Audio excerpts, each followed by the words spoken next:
Bismillahirrahmanirrahim. Assalamualaikum warahmatullahi wabarakatuh. Alhamdulillahilladzi ahsana khalaqal insan wa atqana sun'ahu wa ja'ala al-qalba mahallan niyyati wal iman. Wa asyhadu an la ilaha illallah wahdahu la syarika lah wa asyhadu anna Muhammadan abduhu wa rasuluhu sallallahu alaihi wa ala alihi wa ashabihi wa man tabi'ahum bi ihsanin ila yaumiddin. Ayyuhal ikhwah yang dimuliakan Allah Subhanahu wa taala, marilah kita segala panjatkan puja serta rasa syukur kita kepada Allah Subhanahu wa taala yang telah melimpahkan nikmat-Nya kepada kita, termasuk nikmat iman dan juga Islam. Alhamdulillah, pada kesempatan yang mulia ini kita masih dapat mendengarkan sama-sama tausiah yang insya-Allah bermanfaat untuk kehidupan kita di dunia, terlebih di alam akhirat kita kelak.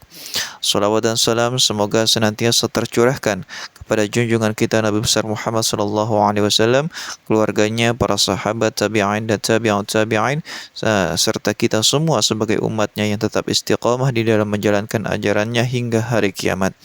Ayo ikhwah para pendengar yang dimuliakan Allah Subhanahu wa taala.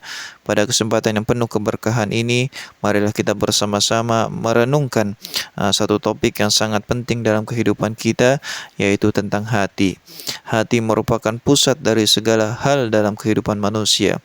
Dari hati inilah kebaikan maupun keburukan bermula, yang kemudian tercermin dalam perilaku serta amal perbuatan kita sehari-hari.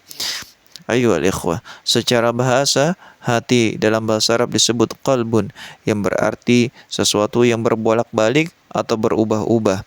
Sedangkan secara istilah, hati adalah pusat perasaan, keyakinan, dan spiritualitas manusia yang berperan dalam menentukan baik atau buruknya seseorang di sisi Allah Subhanahu wa taala. Rasulullah sallallahu alaihi wasallam mengingatkan kita di dalam sebuah hadis yang diriwayatkan oleh Imam Bukhari yang berbunyi, sesungguhnya di dalam tubuh terdapat segumpal daging. Apabila ia baik, maka baiklah seluruh tubuh. Namun apabila ia rusak, maka rusaklah seluruh tubuh. Ketahuilah segumpal daging itu adalah hati. Hadis ini mengajarkan kepada kita bahwa kondisi hati sangatlah menentukan bagaimana kita menjalani kehidupan.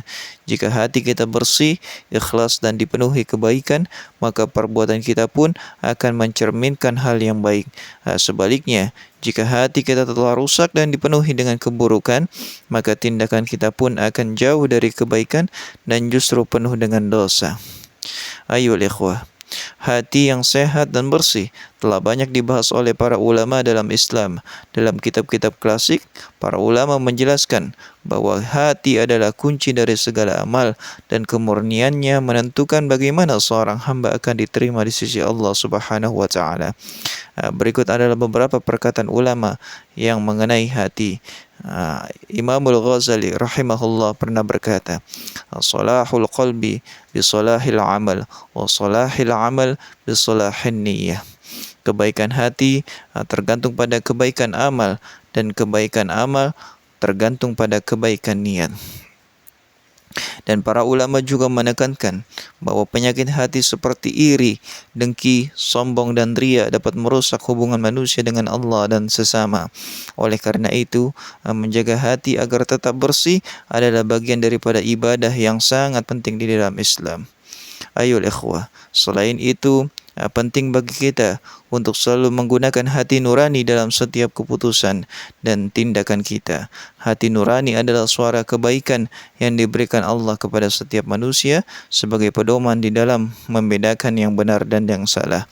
Rasulullah sallallahu alaihi wasallam bersabda, "Dosa adalah sesuatu yang menggelisahkan hatimu dan engkau tidak suka jika orang lain mengetahuinya." Hadis riwayat Muslim. Hadis ini mengajarkan bahwa hati nurani yang bersih akan selalu cenderung pada kebaikan dan merasa gelisah terhadap keburukan. Oleh karena itu, seorang mukmin haruslah selalu menjaga kejernihan hati nuraninya yang mendekatkan dirinya kepada Allah, memperbanyak istighfar dan menjauhi hal-hal yang meragukan.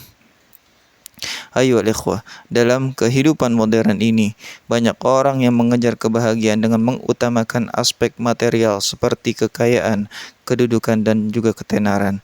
Namun kebahagiaan sejati tidaklah terletak pada hal-hal duniawi semata, melainkan pada kebersihan hati dan kedekatan dengan Allah Subhanahu wa taala.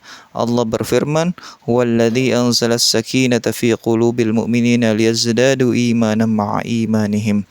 Dialah yang menurunkan ketenangan di dalam hati orang-orang yang beriman agar keimanan mereka bertambah di atas keimanan yang sudah ada. Suratul Fatah ayat 4. Ayo ikhwah, untuk membersihkan hati, Islam mengajarkan beberapa cara yang dapat kita lakukan. Yang pertama adalah zikrullah, mengingat Allah, yaitu dengan berzikir dan melembutkan hati kita yang keras. Yang kedua, membaca Al-Quran. Kalamullah adalah penyembuh bagi hati yang gelisah. Yang ketiga adalah menjaga lisan, menghindari perkataan yang sia-sia dan berbahaya bagi diri sendiri maupun orang lain. Yang keempat adalah bersedekah. Menolong sesama akan menghapus sifat kikir dan tamak di dalam hati. Yang kelima, menjauhi maksiat. Segala bentuk dosa akan mengotori hati dan menjauhkan kita dari Allah Subhanahu wa taala. Ayo ikhwah, marilah kita menjaga hati kita agar tetap bersih, lembut dan penuh dengan keimanan. Dengan hati yang bersih, kita akan terhindar dari penyakit hati seperti dengki, sombong dan juga riya. Sebaliknya, kita akan menjadi pribadi yang lebih tenang, lebih bersyukur, serta lebih dekat kepada Allah Subhanahu wa taala. Semoga apa yang telah disampaikan ini bermanfaat bagi kita semua. Semoga Allah Subhanahu wa taala memberikan kita kekuatan untuk terus memperbaiki diri, menjaga lisan dan meningkatkan kualitas iman serta ketakwaan kita kepada Allah Subhanahu wa taala. Wallahu a'lamu bissawab. Hadanallahu wa iyyakum ajma'in. Wassalamualaikum warahmatullahi wabarakatuh.